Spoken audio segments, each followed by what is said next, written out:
Olá, minha querida Goiânia, olá, meu querido estado de Goiás. Está começando mais o Nossa Gente aqui na Fonte TV e hoje no programa nós vamos falar sobre as principais doenças relacionadas ao sangue. São muitas, viu?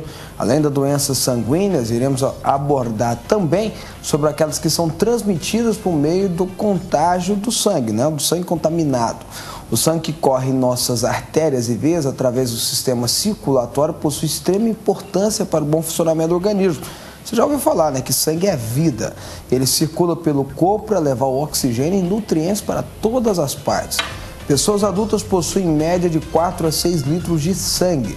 Para falar sobre essas doenças do sangue, como elas são transmitidas e por aí vai, eu estou recebendo o infectologista Boaventura Braz e a hematologista Luciana Marinho.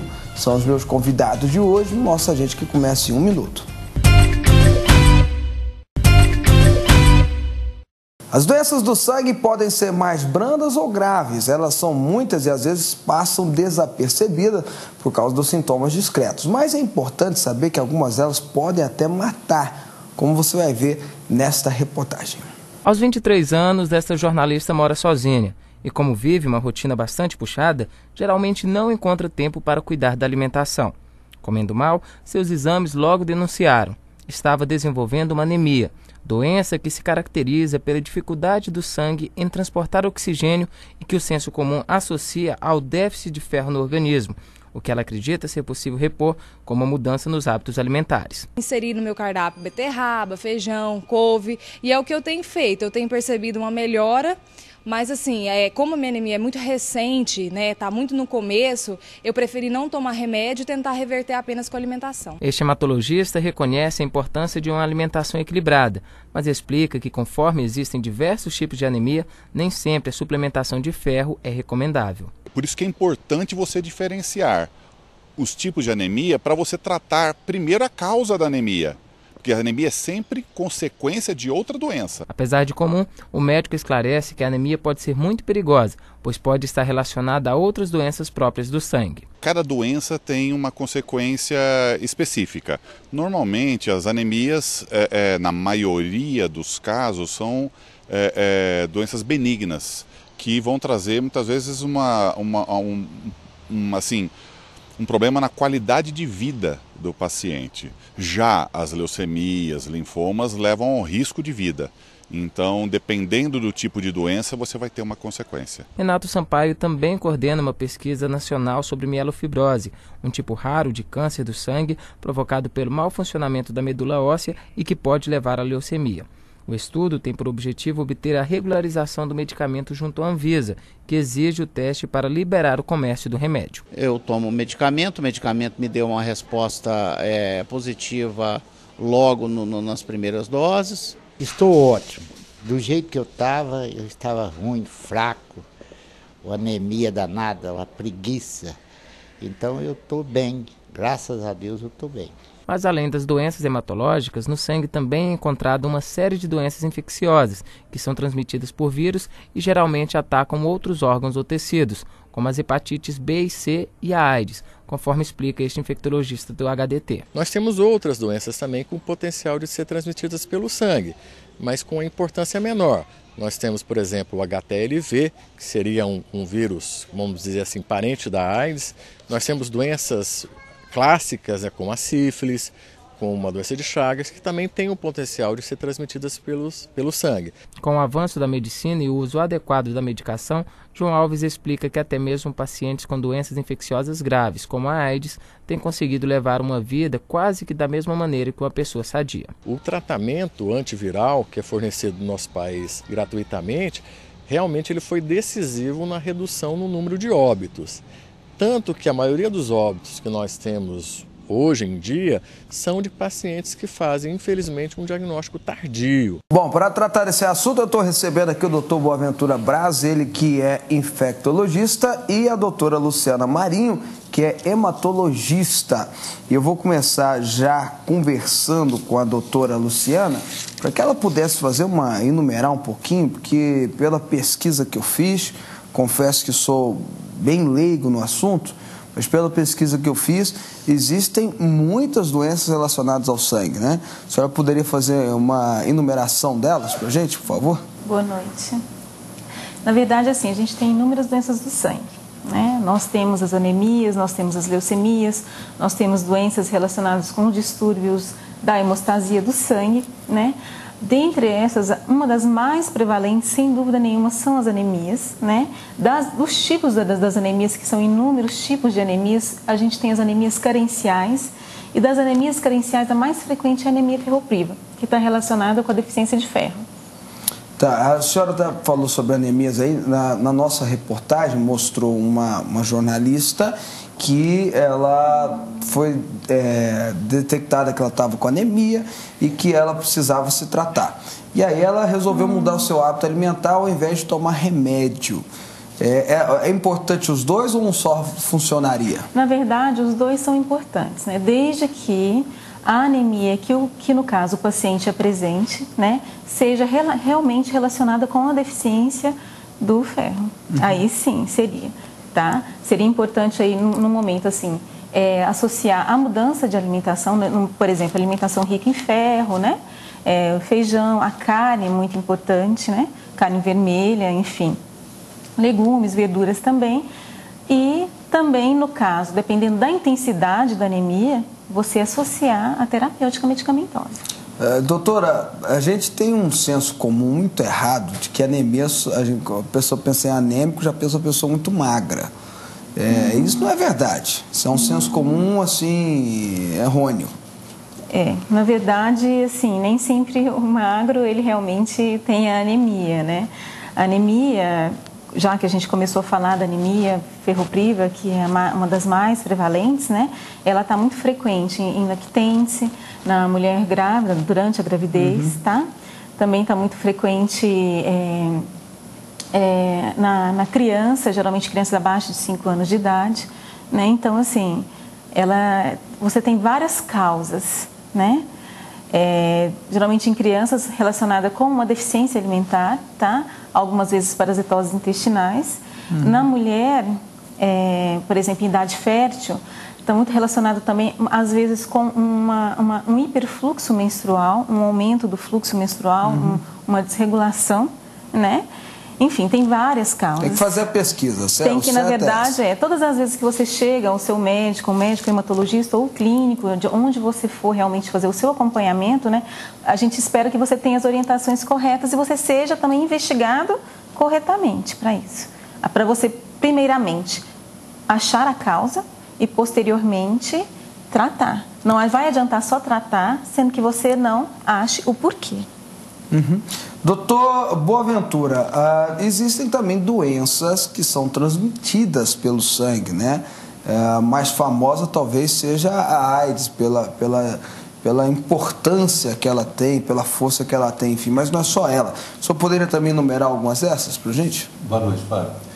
Sem dúvida nenhuma, a AIDS, na verdade, por inúmeras questões, clamor social, acaba tomando um espaço que, na verdade, a gente deveria também colocá-lo na mesma dimensão ou até maior as hepatites, porque o volume de pacientes portadores de hepatites no mundo e no Brasil, inclusive, é muito acima do que a própria AIDS. Agora, a AIDS, a gente vê, primeiro, pega uma população relativamente jovem, entre 25 e 35 anos onde nós temos a maior prevalência de portadores de AIDS, né, pessoas portadoras do HIV, enquanto que inúmeras pessoas, ou a maioria das pessoas portadoras de hepatite B e C, tem a doença há 20, 30 anos, não sabem da doença e muitas vezes descobrem a doença na hora que já está na beira da morte, né? Então, tanto AIDS quanto hepatite são doenças muito importantes que podem estar relacionadas à transmissão via sanguínea. Mas é claro, tanto a hepatite quanto a AIDS também, a forma mais comum hoje, mais esperada de transmissão é sexual. Doutor Boaventura, antigamente a AIDS era um decreto de morte, né? Antigamente, de 15 anos a 20 anos para trás.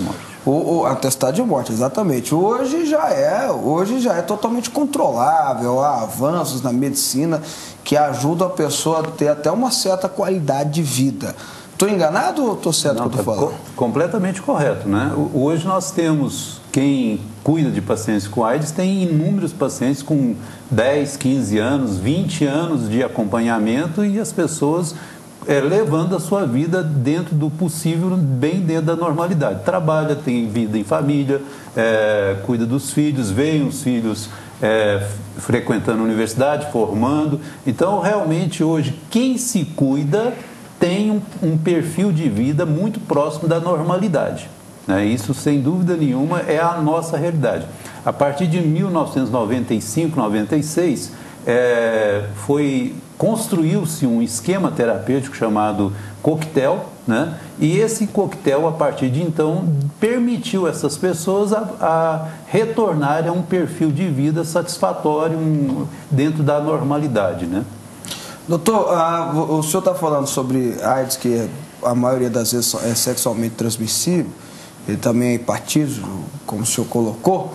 Eu pergunto ao senhor, por que ainda, na visão do senhor, tem gente com preconceito de usar preservativo, não quer usar, falta de orientação, depois de tanta campanha nesse sentido? Olha, infelizmente eu não diria preconceito. Eu acho assim que as pessoas, elas têm conhecimento, já estão bem informados, tanto pela mídia como pelas escolas, da necessidade de uso do preservativo, da proteção nas relações sexuais, mas, infelizmente, isso não foi assimilado do ponto de vista das suas atividades, nas suas relações sexuais, elas acabam não utilizando. Isso nós temos visto muito acima daquilo que a gente gostaria de ser o aceitável, né? Mas eu não acredito que seja rigorosamente preconceito. Elas adotam um sistema, muitas vezes essas pessoas que se contaminam, elas estão alcoolizadas, estão utilizando drogas, e aí acaba toda a disciplina que às vezes pode conscientemente teria, né? Uhum. Porque, é claro, muitas das relações que infelizmente acontecem sem um prévio conhecimento da pessoa, uma relação casual, né? E se não estiver utilizando preservativo, aumenta muito o risco de se contaminar. Eu acho que tem gente também, doutor, que acha que nunca vai acontecer com ele, né? Isso a maioria vai acontecer com o meu vizinho, mas comigo não aconteceria. A juventude, de modo geral, é esse o pensamento, né? Uhum. Acha que nada vai acontecer com ele, né? Tá certo, isso aí é uma coisa para todo mundo se pensar. Vamos voltar a falar um pouquinho sobre anemia com a doutora Luciana. Doutora Luciana, como é que a gente detecta que a pessoa está sofrendo de anemia? Olha, os sintomas mais comuns que tem de anemia é, primeiro, cansaço, né? Apatia, irritabilidade, né? Então, assim, são sintomas não específicos, tá? São sintomas, na verdade, que podem estar presentes em vários tipos de doença, mas, assim, são, na verdade, os que mais acometem, assim, os mais frequentes. E, em geral, o paciente que está bem anêmico, bastante anêmico, ele tem uma palidez cutânea mucosa importante, ele é um paciente pálido, né? Uhum. Ele não tem ele não é um pouco corado, né? A gente olha para o paciente, ele está um aspecto mais, sim, uma palidez mais importante, né? Seria basicamente uma pessoa que está muito cansada, sem explicação, mesmo que ela durma bem, tem gente que é assim. Tem. Pode ser anemia. Pode ser anemia também. Assim, a gente tem várias doenças que podem evoluir com cansaço, né? Uhum. Mas, assim, dentre elas, a anemia, ela sempre tem que ser investigada, no caso, principalmente de cansaço persistente. Vamos voltar a conversar um pouquinho com o doutor Boaventura. O senhor estava falando sobre hepatite, que as pessoas não se cuidam, não tem tanta preocupação, até porque não tem tanta divulgação sobre hepatite, mas também é uma doença muito séria. Sem dúvida nenhuma, é uma doença muito séria. Nós temos 3 grandes hepatites do ponto de vista de prevalência no nosso país e fora dele, né? A hepatite A, que o mecanismo de transmissão fundamental é através da ingestão de água ou alimentos contaminados, a gente chama de transmissão fecal oral, né? E, na verdade, contaminados por fezes humanas, porque o mecanismo de transmissão é através de humanos, né? Interhumanos através de água ou alimentos contaminados, alimentos que não foram devidamente higienizados. Essa hepatite A, de um modo geral, ela só se manifesta em 100% dos casos de uma forma aguda. E 99% das pessoas que se contaminam pela hepatite A devem evoluir bem. Com raríssimas exceções, nós teremos a chamada hepatite fulminante. Passado esse período que normalmente ocorre na infância até a adolescência, né, essa pessoa não vai ter nenhum problema com hepatite posterior a isso. E, ademais, hoje nós temos a vacina para a hepatite A, que é de alta eficácia e duradoura. Tomou as 2 doses, está prevenido para o resto da vida. Agora, B e C tanto pode transmitir por via sanguínea como por via sexual. E o mais predominante no caso da B é exatamente a via sexual, né? E esse vírus, no caso, ele pode ou não ser identificado quando há uma transfusão sanguínea. Se por azar nós tivermos numa janela imunológica, que é o período entre que o vírus entra naquele indivíduo e o momento que aquele indivíduo começa a dar sinais de que já está com aquele vírus, que seria a produção dos anticorpos, né? Se houver, se aquela transfusão sanguínea for feita exatamente naquele período, se aquela pessoa fizer aquela doação, infelizmente pode contaminar outras pessoas. Isso é uma margem muito pequena, uma probabilidade muito pequena de acontecer, mas infelizmente pode acontecer.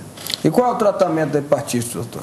Hoje nós temos, para A não há nenhuma necessidade de tratamento, mas para B e para C hoje nós temos tratamentos bem eficazes, tratamentos, no caso da B, praticamente os pacientes que estão em tratamento da B vão estar em tratamento permanente, acompanhando permanentemente com os profissionais da área, né? E a C tem uma probabilidade de cura com o tratamento hoje, medicamentoso, né? Em torno de 50% a 60%. Tá ok. A senhora falou, doutora Luciana, sobre grávidas terem problemas com anemia também. É por isso que geralmente se recomenda que elas tomem aquela reposição de ferro? Assim que você tem diagnóstico de gravidez, né? A mulher ela sempre vai fazer uma reposição de vários elementos, dentre eles ácido fólico, né? E tem umas que começam a tomar até antes de engravidar, exatamente, né? Quando querem engravidar. Né? E posteriormente o sulfato ferroso, né? Isso aí é básico para boa evolução durante a gravidez. Doutora, eu quero agradecer a participação da senhora. Obrigado por ter vindo aqui ao nosso programa, ter aceitado o nosso convite. Eu conversei com a doutora Luciana Marinho, ela que é hematologista. Muito obrigado, doutora. Obrigada. Doutor Boaventura Braz, ele que é infectologista, conhecido aqui em Goiânia. Obrigado pela participação. Eu que agradeço, Fábio, pela oportunidade. E eu vou ficando por aqui sempre com aquele recado, né? Quando a gente fala de saúde aqui, passou mal, procura um médico. É muito melhor eu falar para você ir para casa, descansar, falar, não, isso é bobagem, isso é estresse, toma uma aguinha e vai dormir, e você ficar com um carão na frente dele, do que ser uma coisa mais séria e você não se tratar. E aí quando você procurar um médico, você é tarde demais. Não esquece isso não, tá bom? Vou ficando por aqui. Deus abençoe você, até amanhã.